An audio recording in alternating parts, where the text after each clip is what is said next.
नमस्कार मित्रों।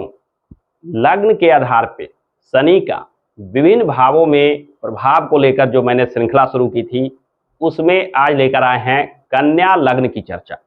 आज के इस वीडियो में हम जानेंगे कि कन्या लग्न वालों के लिए शनि क्या प्रभाव देते हैं, साथ ही साथ शनि के पहले भाव से लेकर 12वें भाव में विराजमान होने से कहाँ लाभ और कहाँ हानि प्राप्त होती है, यानी शनि कहाँ शुभ प्रभाव देते हैं और कहां अशुभ प्रभाव देते हैं, इत्यादि सारी बातों को विस्तार से जानेंगे इस वीडियो में। तो आइए बिना किसी विलंब के वीडियो को प्रारंभ करते हैं। सबसे पहले हम जानते हैं कि शनि के क्या गुण होते हैं, शनि क्या देते हैं। शास्त्रों में वर्णित है कि शनि बाधा विघ्न कष्ट के कारक ग्रह माने जाते हैं। शनि जीवन में कठिनाइयों को देने वाले ग्रह माने जाते हैं।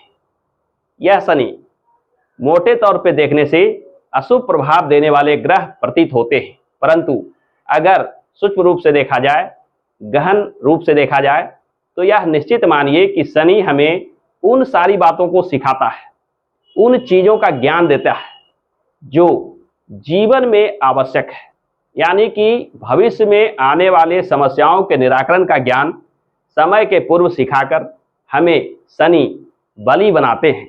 हम विभिन्न प्रकार के समस्याओं को आसानी से मुकाबला कर सके, समस्याओं का समाधान कर सके, इन सारी चीज़ों का ज्ञान शनि ही हमें सिखाते हैं।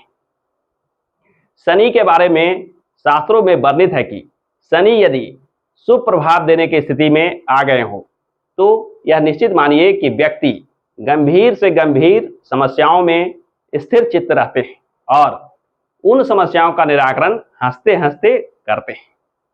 आइए वीडियो का आरंभ करते हैं और जानते हैं कि शनि शास्त्रों में क्या स्थान रखते हैं।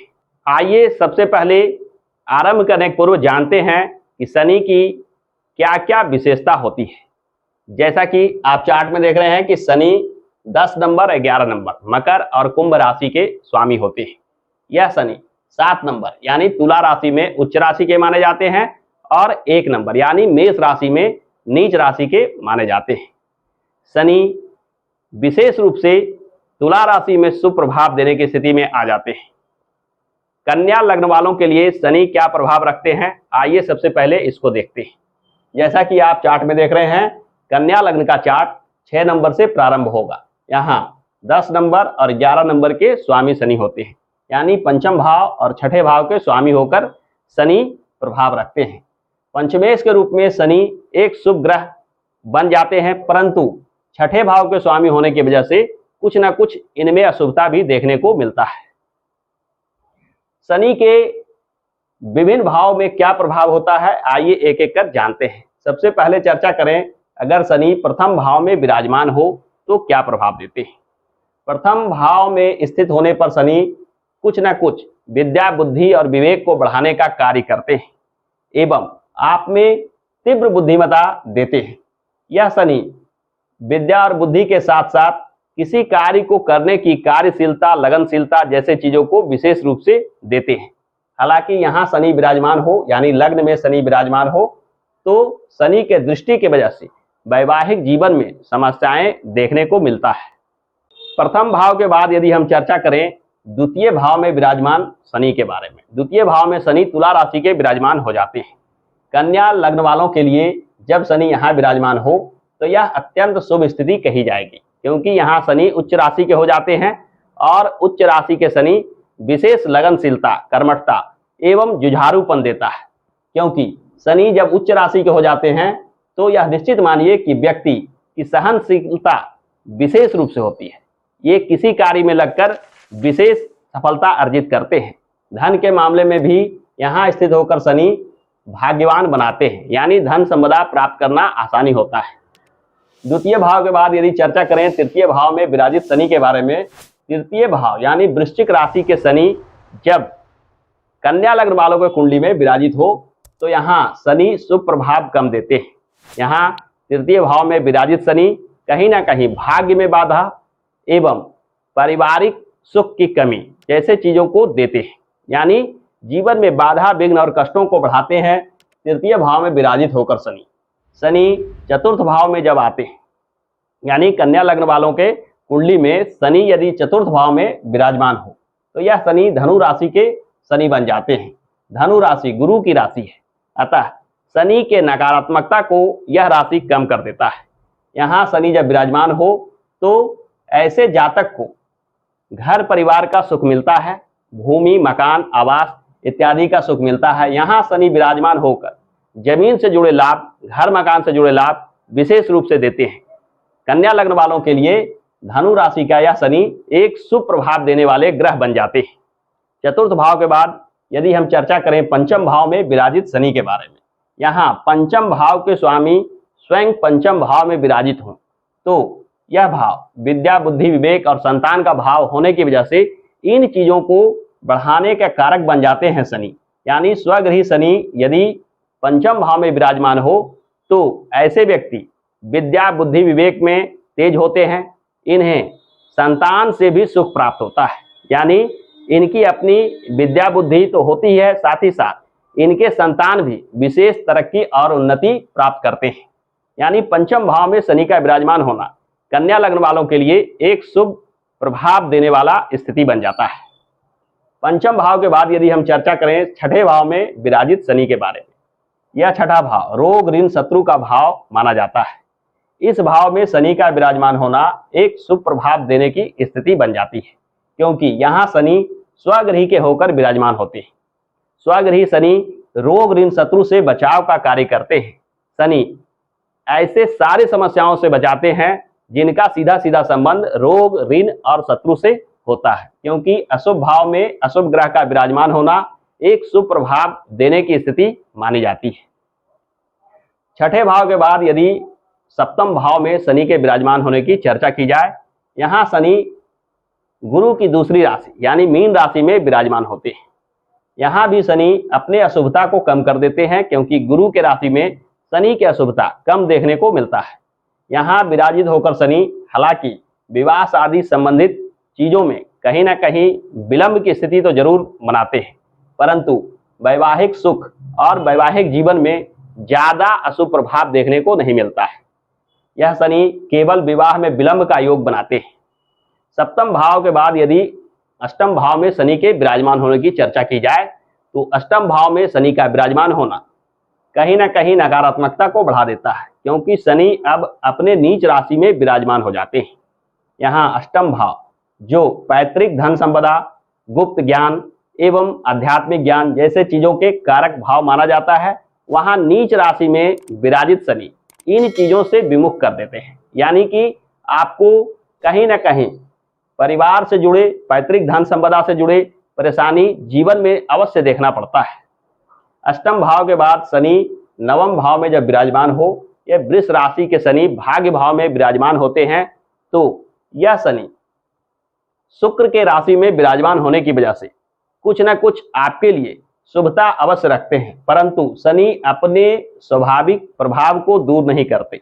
यानी भाग्य में बाधा विलंब जैसे चीज अवश्य देखने को मिलता है। हालांकि यहाँ शनि का विराजमान होना भाग्य को बिल्कुल पीड़ित नहीं करता है, परंतु विलंब और बाधा अवश्य देखना पड़ता है। शनि का यहाँ विराजमान होना एक शुभ संकेत नहीं मानना चाहिए। अब हम चर्चा करते हैं शनि के दसम भाव में विराजमान होने की। दसम भाव में शनि का विराजमान होना शुभ प्रभाव देने की स्थिति बन जाती है, क्योंकि पंचमेश के रूप में शनि जब दसम भाव में विराजमान होते हैं, साथ ही साथ ये बुध की राशि मिथुन राशि में जब विराजमान होते हैं, तो यह विद्या बुद्धि विवेक को तो बढ़ाते ही हैं, साथ ही साथ रोजी रोजगार में भी वाणी के प्रभाव से, बोलने चालने के ढंग से आप लोगों को प्रभावित करते हैं। यानी रोजी रोजगार में सफलता का योग भी यह शनि यहाँ विराजित होकर देते हैं। आगे एकादश भाव की अगर चर्चा की जाए तो यह कर्क राशि का शनि एक शुभ प्रभाव देने वाले ग्रह नहीं रह जाते। कर्क राशि के शनि प्रारंभिक जीवन से ही बाधा विघ्न और कष्ट देने वाले माने जाते हैं। यह भाव आय का भाव, दोस्त मित्रों का भाव माना जाता है। अतः आय से जुड़े हो, दोस्त मित्रों से जुड़े हो, इनसे जुड़े समस्या आपको जीवन में अवश्य देखना पड़ता है, क्योंकि एकादश भाव में कर्क राशि के शनि कहीं ना कहीं आपको विशेष बाधा विघ्न और कष्ट देने के स्थिति में आ जाते हैं। एकादश भाव के बाद अंत में अगर हम चर्चा करें द्वादश भाव में विराजित सिंह राशि के शनि के बारे में। सिंह राशि में शनि का विराजमान होना भी शुभ नहीं माना जाता है। सिंह राशि सूर्य की राशि होती है, अतः सूर्य के राशि में शनि का विराजमान होना भी आपके लिए अच्छा नहीं माना जाएगा। यहाँ शनि विराजमान होकर अनावश्यक व्यय, खर्च इत्यादि चीजों में डालता है। धन हानि, धन कहीं ना कहीं अनावश्यक रूप से खर्च होने लगता है। यानी शनि का यहाँ अशुभ प्रभाव धनहीनता एवं धन का अनावश्यक व्यय जैसे चीजों को जोड़कर देखते हैं। तो इस प्रकार से हमने देखा कि शनि प्रथम भाव से लेकर द्वादश भाव में क्या प्रभाव रखते हैं। कन्या लग्न वालों के लिए शनि मिला जुला प्रभाव रखने वाले ग्रह बन जाते हैं, क्योंकि एक शुभ भाव पंचम भाव के स्वामी होते हैं, एक अशुभ भाव छठे भाव के स्वामी होते हैं। अतः जब शनि शुभ ग्रहों के साथ योग बनाए तो यह निश्चित मानिए कि यह शनि अशुभ प्रभाव विशेष रूप से देंगे। वहीं जब यह शनि अशुभ ग्रह के साथ योग बना ले तो यह निश्चित मानिए कि आपके जीवन में अशुभ प्रभाव विशेष रूप से दृष्टिगोचर होते हैं। शुभ ग्रहों की बात की जाए तो केंद्र भाव के स्वामी और पंचम भाव, नवम भाव, ये भावों को शुभ भाव माना जाता है। इसके अधिपति के साथ शनि का विराजमान होना शुभ प्रभाव देने की स्थिति में आ जाते हैं। परंतु जब अशुभ भाव तीसरा, छठा, आठवां, 12वां इत्यादि स्वामियों के साथ या एकादश भाव के स्वामी के साथ यदि शनि विराजमान हो तो यह निश्चित मानिए कि कन्या लग्न वालों के लिए यह स्थिति शुभ नहीं मानी जाएगी। तो यदि आपका भी जन्म कन्या लग्न में हुआ है और शनि के अशुभ प्रभाव से आप प्रभावित हो रहे हैं तो आपको शनि के शांति के कुछ खास उपाय करने चाहिए। आइए जानते हैं कि शनि के शांति के लिए क्या उपाय करना श्रेष्ठ रहेगा। जैसा कि आप चार्ट में देख रहे हैं कि अशुभ शनि के शांति के उपाय में सबसे पहले शनि मंत्र का जाप करना चाहिए। शनि का यह मंत्र ओम संग शनिश्चराय नमः का विधिवत रूप से जाप करने से शनि के अशुभ प्रभाव धीरे धीरे कम हो जाते हैं। शनि के अन्य पूजा पाठ में शनि कवच, शनि स्त्रोत का पाठ इत्यादि जैसे चीजों को करना भी शुभ प्रभाव देता है। शनि जब शुभ प्रभाव दे रहे हो तब इस यंत्र को बनवाकर गले में धारण करना चाहिए। यह शनि के शुभता को बढ़ाता है, खासकर शनि के प्रभाव को बढ़ाकर शनि से मिलने वाले लाभ को बढ़ाने का काम करता है यह यंत्र। परंतु जब शनि अशुभ प्रभाव दे रहे हो तो इस यंत्र को धारण नहीं करना चाहिए।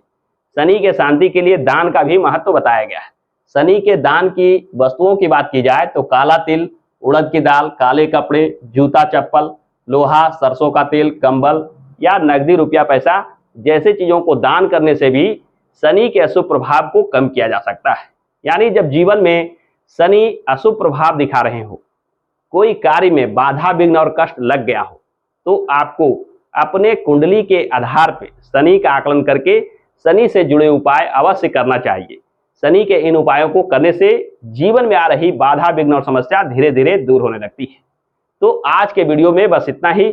आशा करता हूं कि आज का यह वीडियो आपको पसंद आया होगा। यदि आज का यह वीडियो पसंद आया है तो हमारे इस वीडियो को लाइक और शेयर करना ना भूलें। साथ ही साथ हमारे इस चैनल को सब्सक्राइब करके बेल आइकन को अवश्य दबा लें ताकि इस चैनल पर आगे आने वाले वीडियो आपसे छूट ना जाए। हमारे साथ अंत तक बने रहने के लिए बहुत बहुत धन्यवाद।